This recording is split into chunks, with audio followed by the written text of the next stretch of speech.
अब ठीक है आवाज? इज माई वॉइस क्लियर ना? मेरे पास तो ये ऑप्शन है, I disconnect the class, I rejoin. चलो ठीक है, अब क्लियर है। ठीक है, we are going to start. मैंने जो आज का सेशन रखा है, it is going to be on essay. ठीक है, how you are going to write down and what are the strategies that you are going to apply as far as the essay is concern. क्यों मैंने ये लिया, मैं आपको बोलता चलूं, क्योंकि आपका ऑप्शनल, आप मैंने बोला था 4+4+1 स्ट्रैटेजी। ठीक है, और उसमें से मैंने आपको बोला जो GS1 का हमने जो सिलेबस डिस्कस किया है, आई हाईली रिकमेंड कि you will continue this GS1 for 2 weeks. पहले अभी 2 मंथ्स, 2 वीक्स जो है, सिर्फ 2 weeks, I am not taking it more. ठीक है, तब तक आप ये भी कंटिन्यू करो 2 वीक्स के लिए, पहले ये सेशन। ठीक है, लेकिन you have to continue the same strategy for next 6 weeks. 2 weeks में कह रहा हूं कि you will continue GS1, for the next 2 weeks you will continue with GS2, and फिर उसके बाद जो 2 वीक्स आएंगे GS3। Is that clear? ठीक है, so this much time is sufficient as far as this is concerned. फिर last, then you will see that उसके बाद जो 2 वीक्स रखेंगे वो आएगा GS4 के लिए, एंड इतने टाइम में you would be also be able to complete it. आपने जो ये क्या किया होगा कि ये आएंगे टोटल 8 वीक्स। ठीक है, 8 वीक्स का सेशन, 2-2 वीक्स एवरी, GS1 के लिए 2 वीक्स, GS2 के लिए भी 2, और इस दौरान आपका ऑप्शनल भी क्लियर हुआ होगा। So make sure that 8 week आपका प्रोग्राम है। ठीक है, और इतने टाइम में यू विल, मतलब यानी कि आप जो है, आप सीख गई होंगी या बाकी एस्पेरेंट्स भी सीख गए होंगे जो है ऐसे राइटिंग। ठीक है ना? अच्छी स्ट्रैटेजी। 2 वीक्स में आपकी अच्छी खासी जो है राइटिंग स्किल्स भी इंप्रूव हो जाएगी। I can say that 8 weeks में, next 8 weeks. So next 8 week is going to be 2 months programme. इस दौरान आपकी राइटिंग भी इंप्रूव होगी होगी सिलेबस भी कवरेज हुआ होगा। ठीक है, देन वी विल सी दी, मतलब यानी कि स्पेशलाइज्ड सेशंस होंगे उसके बाद। ठीक है, इज दैट क्लियर? तभी जो रह रहा है इसमें, GS1 आप कंटिन्यू करोगे। ठीक है, स्टार्ट प्रिपेयरिंग GS1, एंड फिलहाल जो इसमें रह रहा है कि आपका ये एक एक घंटा भी वेस्ट नहीं होना चाहिए। That's going to be how you are going to take it up, that's the essay. Is that clear? तो essay is the today's session. अब आपको पता है ऐसे जो आते हैं वो दो आते हैं। सो जो दो ये होते हैं ऐसे, पेपर में 4 एसेज एक सेशन में, 4 एसेज होते हैं दूसरे सेशन में। You have to write 1 essay from the one session, one section, and another essay। Overall 2 session, 2 essays आपको लिखने होते हैं। नाउ ये भी इंपॉर्टेंट है, मैंने ये भी डिस्कस किया है, एक ऐसे के लिए your time is going to be 1.5 hour, और यू हैव टू ड्राफ्ट, आपको ड्राफ्ट करने हैं एसेज ड्यूरिंग द एग्जामिनेशन, यानी कि आपको एग्जाम के डे ही आपको वो ड्राफ्ट, ऐसा नहीं है आप यू विल मतलब मेमोराइज इट, आप रट्टा करो करके जाओगे, ये नहीं होता है। ठीक है, but I will tell you the tricks and how you are going to do it, how you are going to prepare it. ठीक है, as far as essay is concern, ये हम करते हैं थीम बेस्ड। ठीक है, ऐसे ये हम करते हैं थीम बेस्ड, ये हम थीम्स के बेस पे हम लोग ऐसे जो है प्रिपेयर करते हैं। And what are the different themes that we need to no.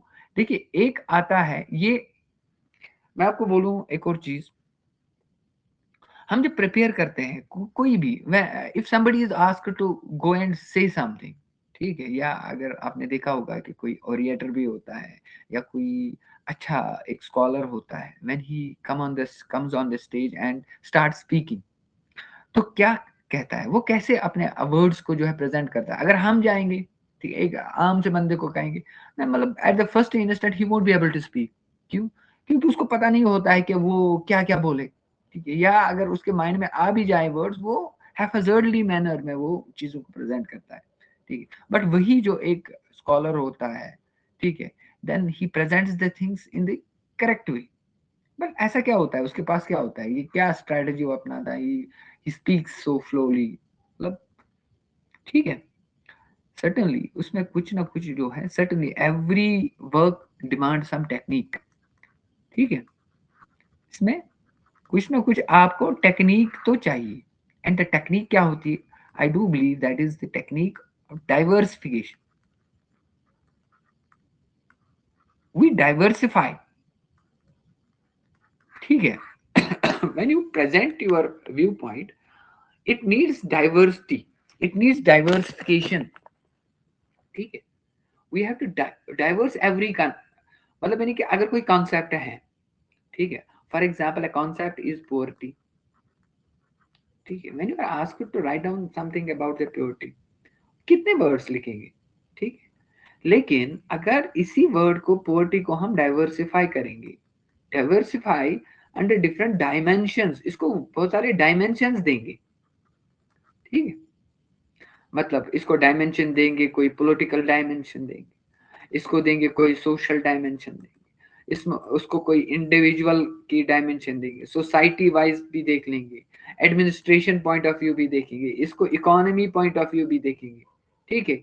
इसको जो है कल्चरल पॉइंट ऑफ व्यू भी देखेंगे, इसको जो है रिलीजियस पॉइंट ऑफ व्यू भी देखेंगे, ठीक है। सो हमने जो है पोवर्टी, हम देखेंगे मजहब के हिसाब से क्या कहता है पोवर्टी, हम देखेंगे भाई इकोनॉमी के हिसाब से क्या होती है पोवर्टी, ठीक है। सोसाइटी में इसका क्या इम्पैक्ट है, या society how it's going to impact this society, polity में इसमें क्या इम्पैक्ट है, ठीक है। That's the thing, when you diversify something, diversify means you are adding dimensions, और यही वो टेक्निक है that you are going to apply. In fact, UPSC और जेकेपीएससी या जेकेएस जो एग्जाम है, इसमें डायमेंशंस का बहुत बड़ा रोल है, ठीक है। You need to diversify the concept, ठीक है, इसको डायमेंशंस को ऐड करना है। When you are able to add the dimensions, जितनी डायमेंशंस होगी उतनी उसमें डाइवर्सिटी आएगी, और किसी भी कॉन्सेप्ट में जितनी डाइवर्सिटी आएगी, लेट मी टेल यू, आपके मार्क्स बढ़ जाते हैं। तो मतलब देखिए, जब आपको पूछा जाएगा कि भाई आप इसके बारे में क्या जानते हो, सीधे सीधे बोल दोगे, ठीक है, ये तो प्लेन सा आंसर हो गया, ठीक है। लेकिन जब आप इसको डायमेंशंस ऐड कर करके जो है इसमें आंसर दोगे, तो सामने वाला जो होगा ये भी सोचने में मजबूर होगा कि भाई इसको बहुत सारी जो है चीजों का पता है, पूछी तो मैंने थी इसको सिंपल बात, लेकिन this very person is able to give his answer in the elaborate way, ठीक। so that is the technique, that's what I feel that adding dimension इसको diversify, but ये basic है, I must say, ठीक है। the basic thing that you are going to apply on any question, on any topic, ठीक है, जो भी आपसे क्वेश्चन पूछा जाएगा इसको डाइवर्सिफाई करना है, इज दैट क्लियर, इसको डिफरेंट डायमेंशंस में डाइवर्सिफाई करना है, ये तो एक टेक्निक होगी। Now next thing that you need to know, ठीक है, only this way you can write down an essay in an elaborate manner, ठीक है। अब यहाँ पे how you are going to do it, we'll see। आपने पहले क्या करना है, you need to go through the main syllabus, उसमें आपने ऐसे वाला पोर्शन कुछ ही लाइंस लिख हैं, ठीक है, उसको क्लियरली देखना है, ठीक, उसको आपने देखना है। If you go through that very thing, मैंने परसों ही, I would like to share that, मैं आपको वो शेयर करता हूँ पीडीएफ, ठीक है, जस्ट ए मिनट, मैंने वो परसों ही जो मैंने डाउनलोड की थी, just a minute, just a minute, just a minute, just a minute, just a minute.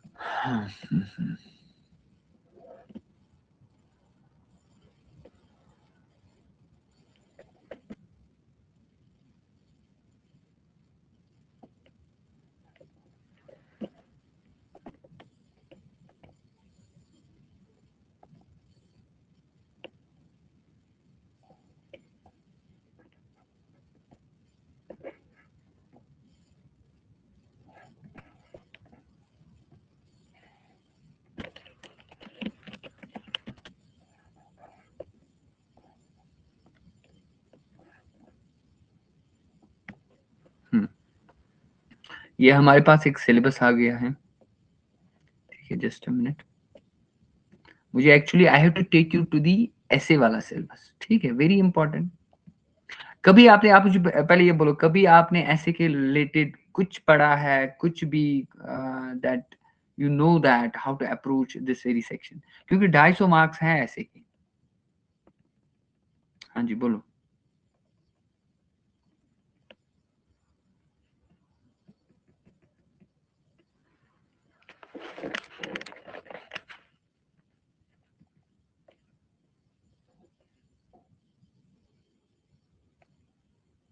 Tell me what do you know about this very thing, this very topic, इसके बारे में क्या जानते हो आप?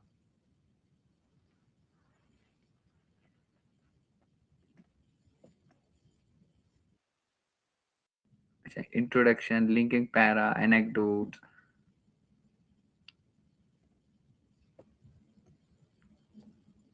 Anything else? Body with this, body structure, different dimensions, और क्या जानते हो?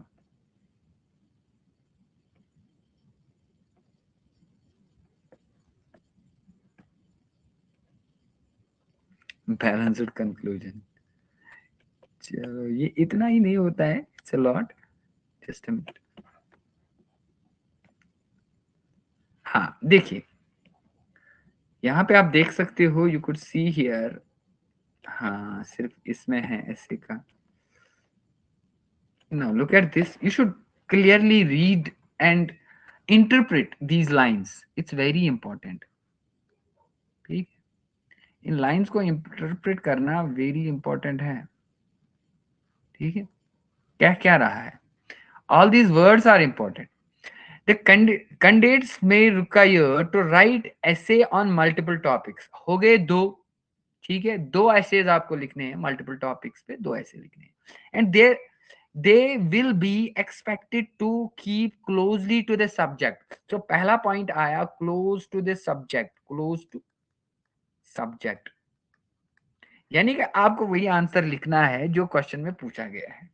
You are not going to write that very thing that is irrelevant, ठीक है।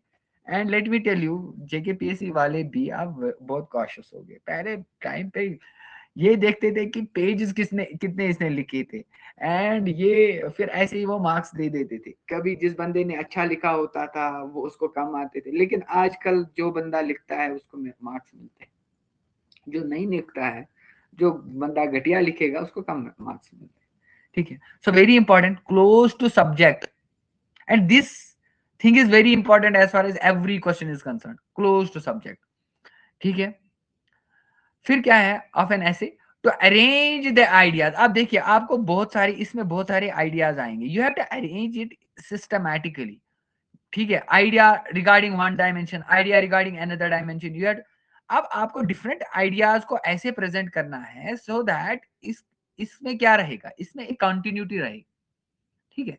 इन आइडियाज को ऑर्डरली फैशन में लिखना है, एंड राइट इट कॉन्साइजली, ठीक है। दूसरा हो गया ऑर्डरली फैशन, ठीक है, ऑर्डरली फैशन में आइडियाज लिखना है, ऑर्डरली फैशन में लिखने हैं आइडियाज, दूसरा पॉइंट। तीसरा पॉइंट इसमें ये है राइट कॉन्साइज। कॉन्साइज क्या होता है, can do know that what is concise? Concise आपको पता है, राइटिंग वन वर्ड सब्स्टिट्यूशन, हमें अक्सर एक क्वेश्चन आता है one word substitution, Chris.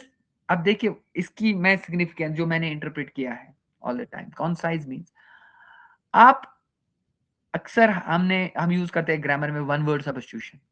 One word substitution क्या है, एक ग्रुप ऑफ वर्ड्स से का एक ही मीनिंग देता है, ठीक है। So when you are using that kind of the words और फ्रेजेस, ठीक है, दैट गिव्स द मतलब मोर मीनिंग। अगर आप वो फ्रेज इस्तेमाल नहीं कर सकते हो, वो वर्ड इस्तेमाल नहीं कर सकते हो, ठीक है, सो आपको इसके बदले में ग्रुप ऑफ वर्ड्स लिखने हैं, तो उसको जो है वो कंसाइज नहीं होता है। बात तो वही है, ठीक है। कंसाइज कैसे बनेगा, when you have the vocab, ठीक है, वोकैबुलरी, ठीक, वोकैबुलरी जो है that brings the conciseness in writing, is that crisp, इससे भी ज्यादा आप ये जान लो कि जब आप कुछ लिखते हो आपने खुद से असेसमेंट करनी है। When you write some sentence, क्या ये सेंटेंस एक हल्का सेंटेंस है, या यानी कि इसकी वोकैब जो है वो हल्की है। I am not saying that you will write that kind of the words जो कि tough of the tough, so I am not talking about that kindly. I am not मतलब यानी कि काइंडली इसको आप जो है गलत तरीके से ना ले लीजिए, ठीक है। I am saying that you need that way of writing कि आपको, आप जो सेंटेंस लिख रहे हो, आप ऐसा नहीं होना चाहिए आपने 3 सेंटेंस लिखे किसी एक कॉन्सेप्ट को समझाने में।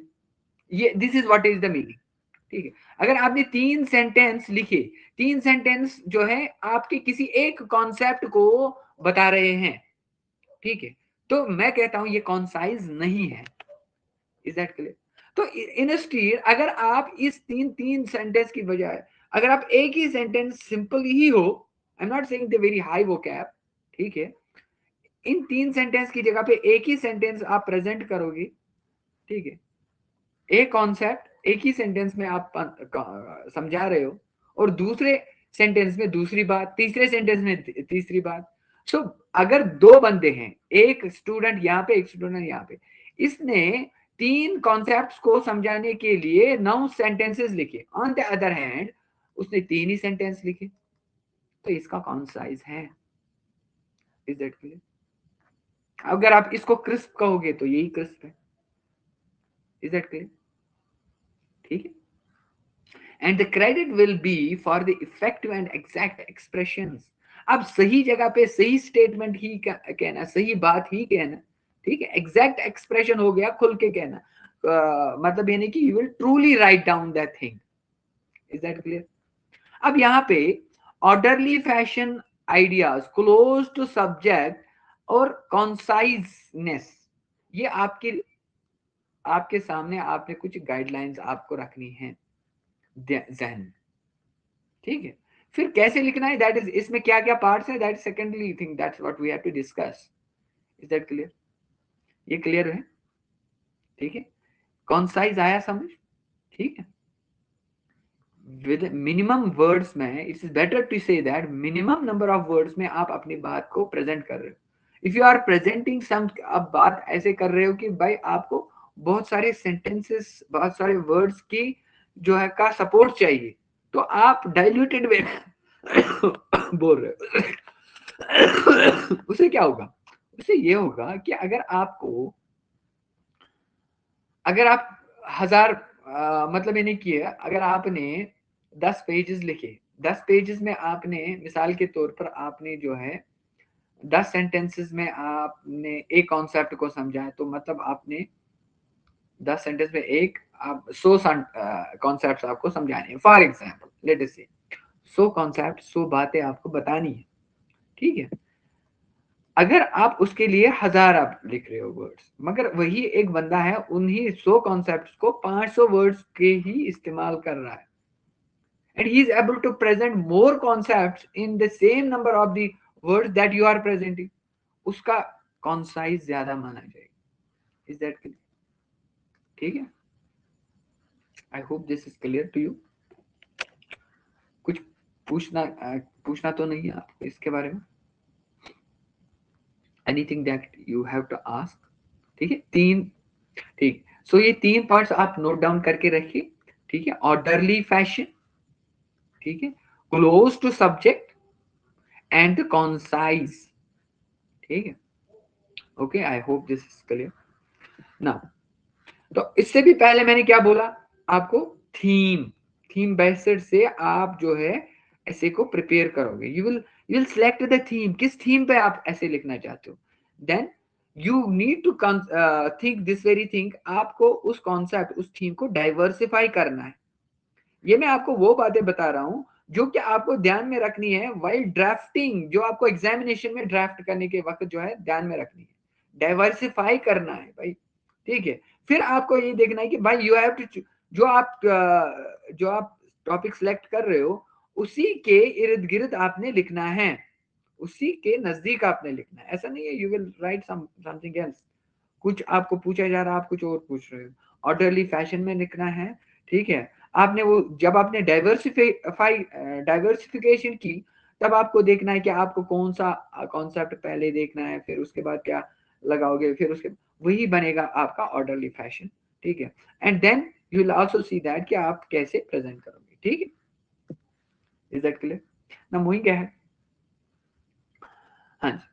तो उसके बाद आप कैसे आप लोगे अदर चीजें, let me clear this here.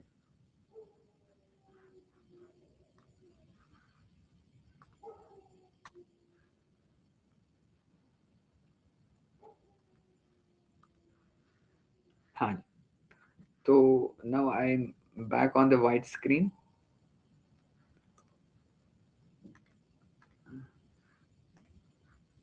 Okay, ठीक है। Now how you are going to take it now. अब देखिए, मैंने क्या कहा कि आपने इसको डाइवर्सिफाई करना है। थोड़ा एक ज्यादा ठीक हो गया।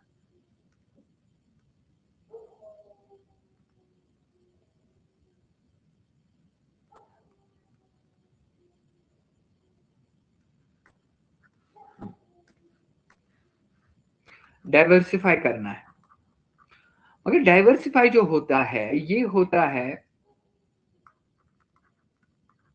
डाइवर्सिफाई होता है इसमें आपने देखना है बाय एडिंग द डायमेंशंस, ठीक है। मगर ये देखना है आपको, आपने दो चीजें इसमें देखनी है। एक तो हो गया, आपने देखना है इसमें स्केलिंग, डाइवर्सिफिकेशन कैसे होती है। एक तो होती है स्केलिंग, स्केलिंग से होती है, ठीक है। आप कहोगे सर स्केलिंग क्या है, आपने देखना है कि भाई ये स्केल क्या है, ठीक है। डाइवर्सिफाई के साथ साथ आपने एक और चीज देखना है, इसका स्कोप, वेरी इंपॉर्टेंट। इसका स्कोप भी देखना है। स्कोप क्या होता है कि भाई ये जो ये टॉपिक है ये इसके अंदर कितना आएगा, ठीक है। अब स्कोप जो है, स्कोप दो तरीकों से देखा जाता है। मतलब देखो, जितना ज्यादा स्कोप होगा उतना डाइवर्सिफाई भी होगा, ठीक है। और उसी के हिसाब से उसकी स्केलिंग भी होती है। स्केलिंग मतलब जो स्केल आप लगाओगे, scale to measure the scope, ठीक है। और स्केलिंग होती है बेस्ड ऑन टाइम के हिसाब से, ठीक है। इसको हम कहेंगे वर्ट टेम्पोरल स्केलिंग, इसको हम टेम्पोरल स्केलिंग कहते हैं। यानी कि टेम्पोरल स्केलिंग क्या होती है, टाइम के हिसाब से, ठीक है। वर्टिकल स्केलिंग भी होती है, वर्टिकली आप देखते हो, इसको वर्टिकल स्केलिंग भी कहते हैं। आई विल एक्सप्लेन इट, मुझे पता है ये आपके सिर के ऊपर से हो जाएगा। Based on time, when you are writing something based on time, मिसाल के तौर यू आर राइटिंग समथिंग, ठीक है। अब देखिए, ये जो ये टेम्पोरल स्केलिंग आप यूज करोगे, ये आप यूज करोगे इन इन वन डायमेंशन, एक डायमेंशन, एक डायमेंशन में, ठीक है। I will explain it how, ठीक है। तो आपने क्या ध्यान में रखा, इसमें डाइवर्सिफिकेशन करनी है, स्केलिंग करनी होती है। स्केलिंग में वेरी इंपॉर्टेंट होता है टेम्पोरल स्केलिंग, आप देखते हो। टेम्पोरल स्केलिंग होगी वर्टिकल, आपने जो है टाइम फ्रेम लगाना है इसको। फॉर एग्जाम्पल, अगर मुझे ये देखना है कि इंडियन कल्चर, इंडियन कल्चर आप करें, आप कहोगे sir Indian culture based on the past के हिसाब से लिखूं, मेडिवल टाइम के हिसाब से लिखूं, इंडियन कल्चर मॉडर्न टाइम के हिसाब से लिखूं, ठीक है। तो जो ये पास्ट टाइम है, मॉडर्न टाइम है, ठीक है, ये एक स्केलिंग हो गई। ये आप लिख रहे हो टाइम के हिसाब से। आप एक आप पैरा लिख रहे हो इंडियन कल्चर पे, past time, Indian culture in the past time. दूसरा पैरा लिखोगे Indian culture on the medieval time, Indian culture in the modern time. ये अलग अलग जो है कॉन्सेप्ट्स आपको प्रेजेंट करेंगे, ठीक है। But this is based on the scaling. ये कौन सी स्केलिंग है, वर्टिकल स्केलिंग। आपको आ रही है बात समझ? यानी कि व्हेन यू प्रेजेंट समथिंग, आपने ये देखना है जो आप ये कॉन्सेप्ट दे रहे हो, ये क्या आप पास्ट के हिसाब से बोल रहे हो, प्रेजेंट टाइम के हिसाब से बोल रहे हो, दैट क्लियर, ठीक है। और ये भी दिखा रहा है क्या, इसका स्कोप, मतलब यानी कि टाइम के हिसाब से स्कोप, स्कोप दिखा रहा है टाइम के हिसाब से, is that clear.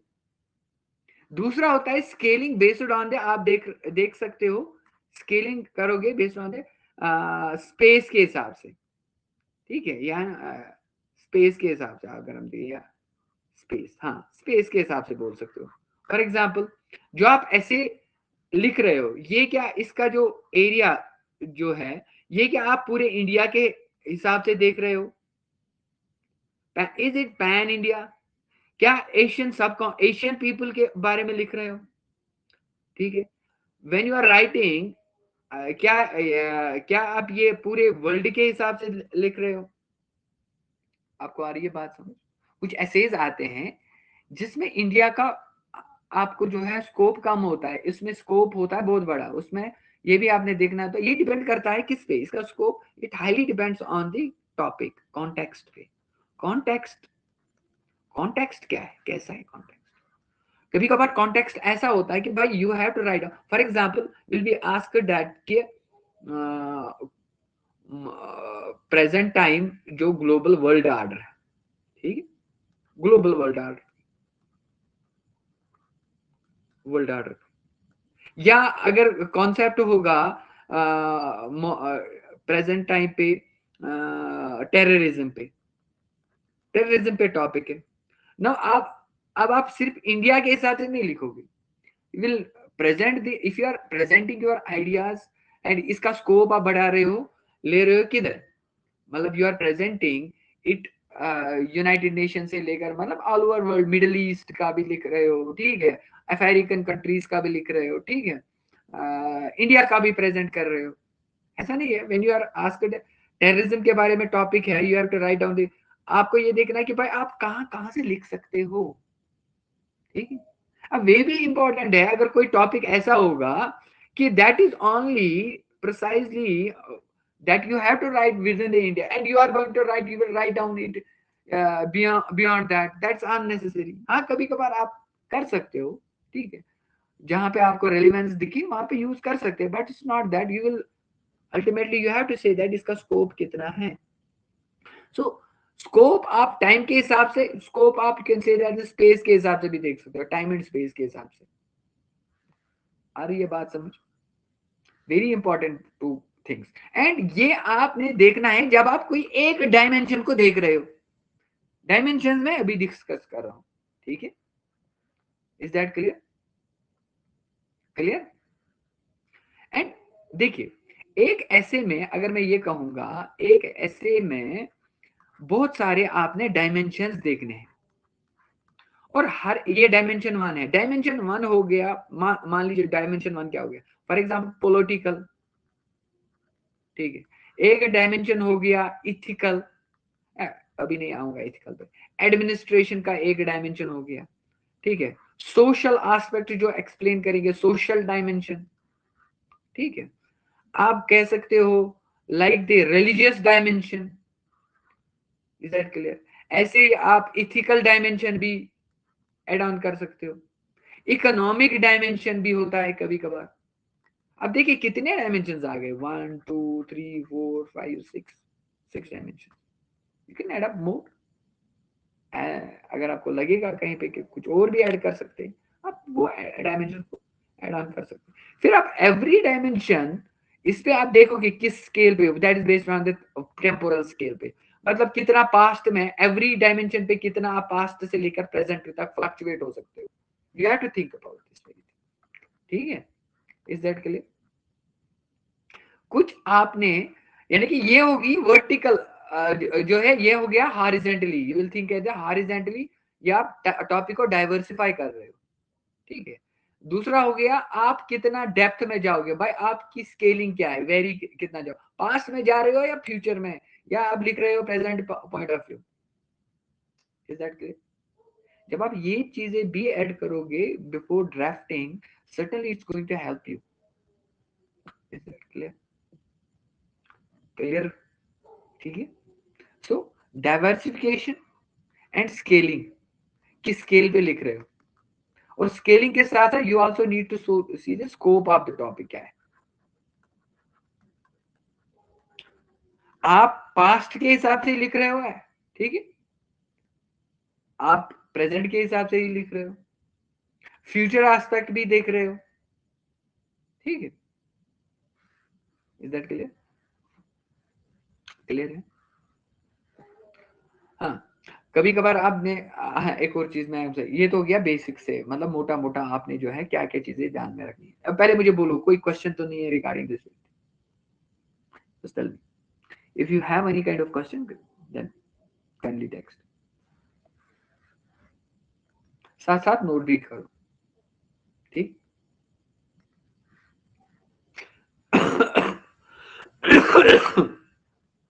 Now, moving ahead, what I'm saying is that आप जो भी लिखो, चाहे कोई डायमेंशन लिख रहे हो, किस स्केल पे लिख रहे हो, ये आप देख लो, ठीक है? मगर उसके बाद आपने ये देखना है कि भाई देखिए, अगर आप पॉलिटिकल डायमेंशन डिस्कस कर रहे हो और पॉलिटिकल डायमेंशन में दो तीन बातें हैं, दो तीन कॉन्सेप्ट्स हैं, ठीक है, उनको मिक्स नहीं करो।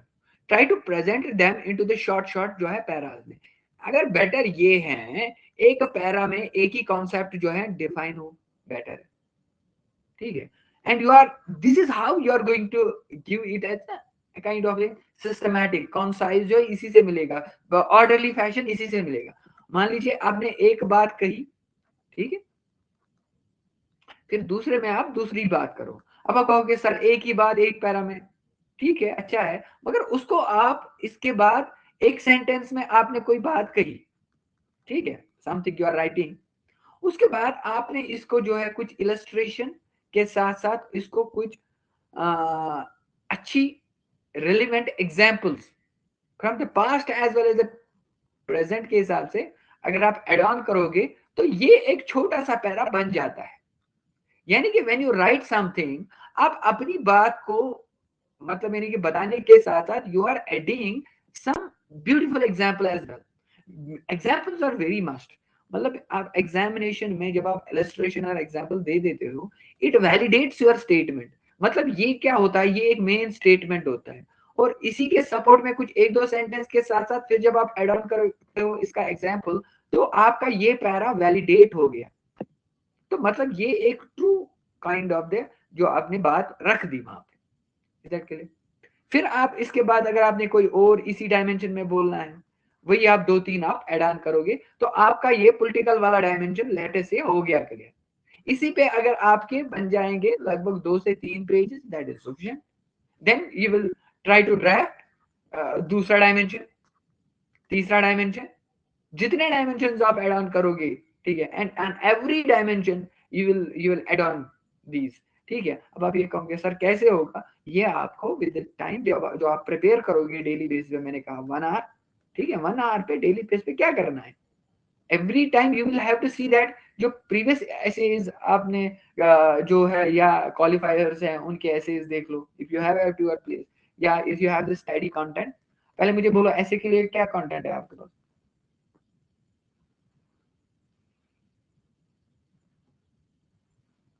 ऐसे के लिए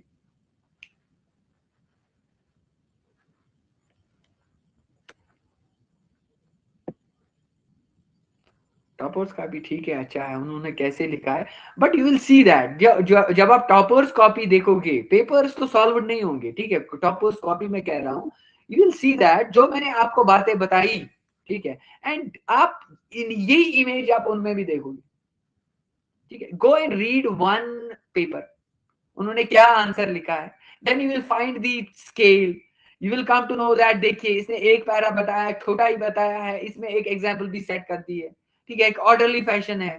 हालांकि दैट्स नॉट द परफेक्ट, यही नहीं होता है, you have to write much but, क्योंकि वो बेचारे भी लिखते हैं वहां पे, एज एन एस्पायरेंट भी होते हैं।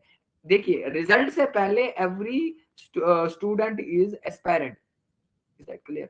और वो बंदा होता है, मान लीजिए अभी आप प्रिपेयर कर रहे हो, यू आर एन एस्पायरेंट, ठीक है, कल को इंशाल्लाह रहमान जब आप प्रिपेयर क्वालिफाई करोगे, ठीक है, then at that time your level and आज की level it's going to be different, ठीक है।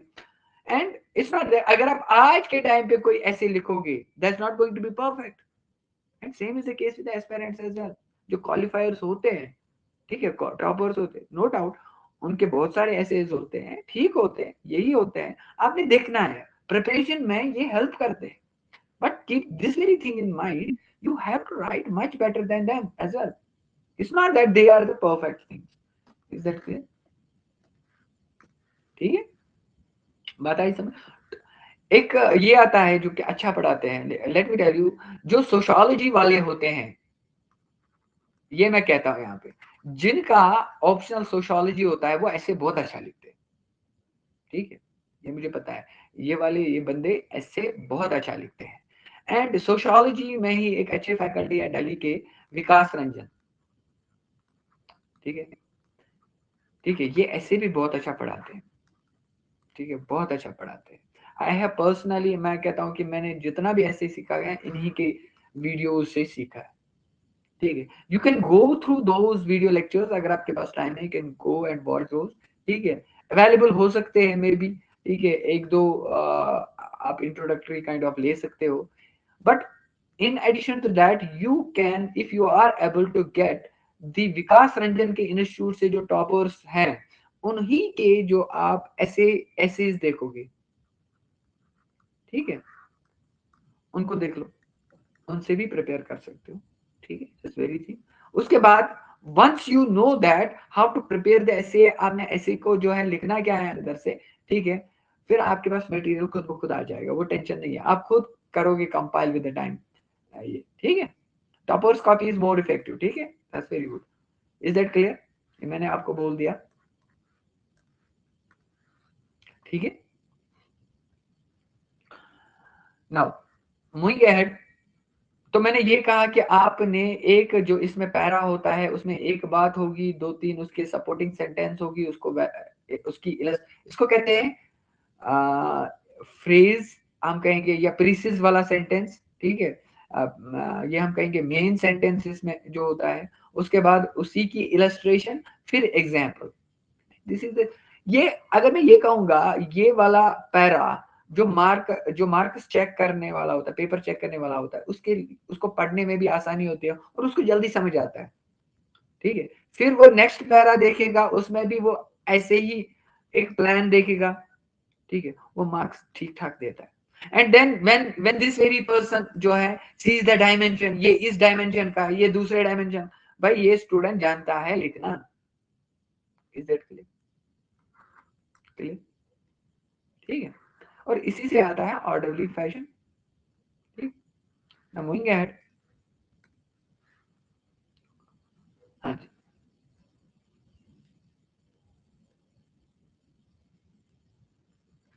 अब मैं आपको एक चीज बोलता हूँ, एक ऐसे में you need to have an introduction, introduction should be good effective, ठीक है, फिर होता है उसके बाद बॉडी, एंड टुवर्ड देन आपका कंक्लूजन। देखिए, जो इंट्रोडक्शन होता है, it's a kind of an opening kind of a paragraph, ये कुछ ऐसा पैराग्राफ है, ये मैं आपको बोल दूं, ये कुछ ऐसा पैराग्राफ होता है, या ये ऐसा होता है जो कि मैसेज देता है फर्स्ट रीडर को कि आगे क्या लिखा हुआ होगा, ऐसा होना चाहिए आपका इंट्रोडक्शन, सिंपली हो, आपने कहा एनेक्डोट हो, ठीक है, आप कितने ही, और एग्जाम में तो आते ही नहीं है याद, कितने एनेक्डोट्स लगाओगे, ठीक है, किसी का कोट, ठीक है, but don't use the quotes, ठीक है, आई हाईली रिकमेंड, अक्सर वो गले पड़ जाते हैं, ठीक है, अगर इधर का उधर हो जाए तो बेटर ये है कि आप प्लेन वे में ही जो है स्टार्ट करो, but try to see that जो टॉपर्स लिखते हैं कैसे इनका इंट्रोडक्शन है, ठीक है, if somebody is having the strong introduction, जिनके मार्क्स अच्छे आते हैं या आए हैं एसेज में, उनको देख लो, ठीक है। तो बट मेरी मेरी जो एक्सपीरियंस है वो ये है कि जो इंट्रोडक्शन है, ये कुछ ऐसा होना चाहिए दैट शुड, मतलब इससे जो रीडर को, फर्स्ट रीडर को ये पता चले कि आपके बॉडी में क्या होगा, and then your body should be that कि जो आपने यहाँ पे, मतलब वाइल रीडिंग, कि मुझे वही वही चीजें मिले, ठीक है, and conclusion should be, it should be the summary of all what you have wrote, ठीक है, this is how you are going to compile your essay, और इनका फ्लो तो आएगा ही आएगा, ये बॉडी होगी बेस्ड ऑन योर डायमेंशन, और डायमेंशन होगा based on your temporal and the scope के हिसाब से, ठीक है, इज दैट क्लियर? ये चीजें आपने ध्यान में रखनी है व्हाइल राइटिंग योर ऐसे। अब आपके लिए what is important, first of all it's very important is that you should enlarge your knowledge bank. Knowledge bank, हर एक के पास एक बैंक होता है, एक रिजर्व होता है, ठीक है। पर्टिकुलरली जो मेंस एस्पायरेंट होता है, इनको जो है अपना नॉलेज बैंक जो है वो बड़ा करना होता है, ठीक है।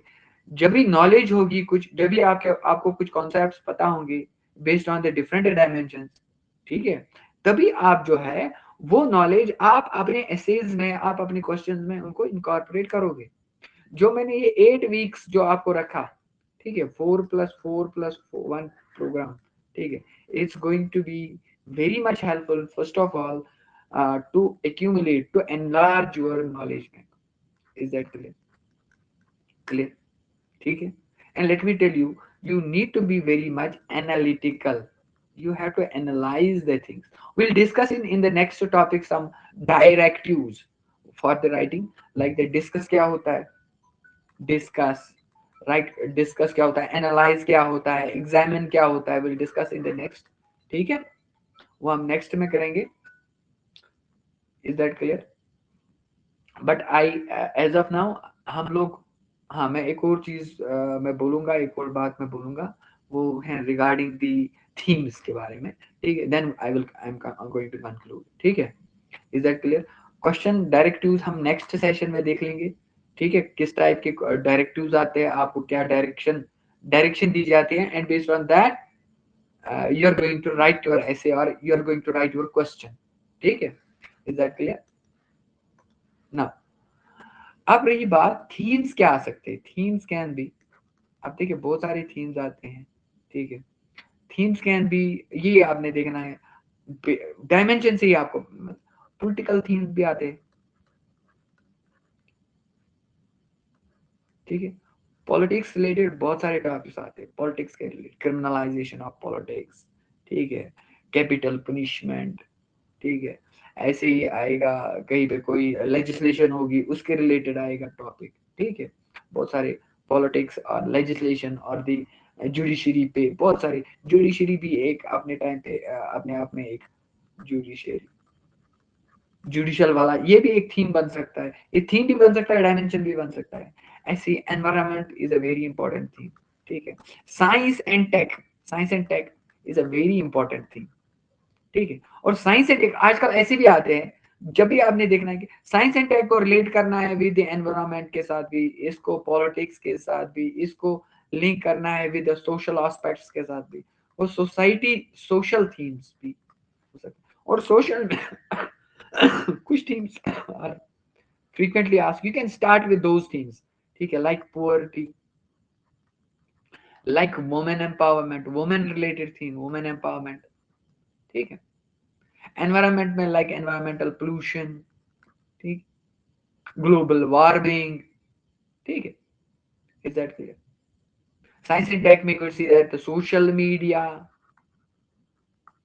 ठीक है, social media, अगर आपको मैं ये कहूंगा कि if I give you the ये सोशल मीडिया का क्या इम्पैक्ट है, सोशल मीडिया इम्पैक्ट,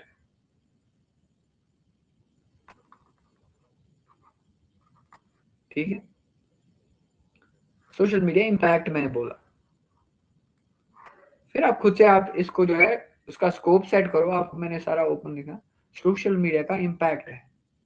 अच्छा, वन मोर थिंग देवटी, मैंने आपको यहाँ पे देखिए, when you have to, whenever you are going to write any essay या you are going to write anything, ठीक है, आपको कोई बात कहनी है, you are not going to, even if you know that कि भाई ये गलत वाली चीज है, ठीक है, you cannot say directly that this is wrong, ठीक है, you can say this very thing based on these things and it comes out that कि ये wrong है, यानी कि आप indirectly कह रहे हो कि भाई इसने कहा ये wrong है, आप खुद नहीं कह सकते हो कि भाई this is wrong, my opinion is this is wrong, no, based on that there यहाँ से हमें ये conclusion मिलता है कि ये एक wrong precedence है, ठीक है। अब जब आपने कहा ये रॉन्ग है या किसी के फेवर में ही इतनी सारी तारीफें बोल देना, ये भी गलत बात है। You have to stay neutral and whenever you that your approach should be neutral, very important, whenever you are going to write anything, you have to write it neutrally. ठीक है, you can present both the points, you're against it, in the favor of it, ठीक है, but your viewpoint, your concept should be balanced. Is that clear? ठीक है, and these all things will come while we practice. ठीक है, थोड़ा थोड़ा करके आगे अपकमिंग सेशन में प्रैक्टिस भी हो जाएगी. आई थिंक आज के लिए इतना ही. Shall we conclude today's session? अगर आपको कोई क्वेश्चन है, you can ask.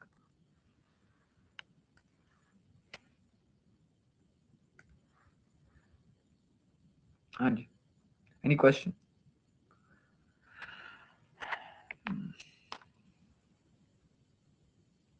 चलो ठीक. With this I would like to conclude today's session. मुझे एक दो कॉल्स एक्चुअली आ गई. ठीक है, इंशाल्लाह कल भी फिर मिलते हैं. कल होगी class. Yes, certainly. You practice के साथ साथ you have to, first of all I told you, अपना knowledge bank जो है वो accumulate करो. ठीक है, knowledge, try to read more content. ठीक है, read more and more. When you read more and more content, your knowledge bank will be there. And साथ साथ थोड़ा थोड़ा आपको practice भी करनी है, certainly. ठीक है, आधा आधा घंटा हर एक सेशन में, 4 घंटे में भी आधा घंटा, इसमें भी आधा घंटा, इसमें भी आपने आधा घंटा रखना है. Is that clear? ओवरऑल 1.5 घंटा आपने राइटिंग करनी है upward. Rest of the time you have to use it for the reading. ठीक है, अगर 4 घंटे में 3.5 घंटे पढ़ो, आधा घंटा लिखो. ठीक है. Okay, with this I will concluding today's session. ठीक है, ओके, अल्लाह हाफिज. इंशाल्लाह कल मिलते हैं.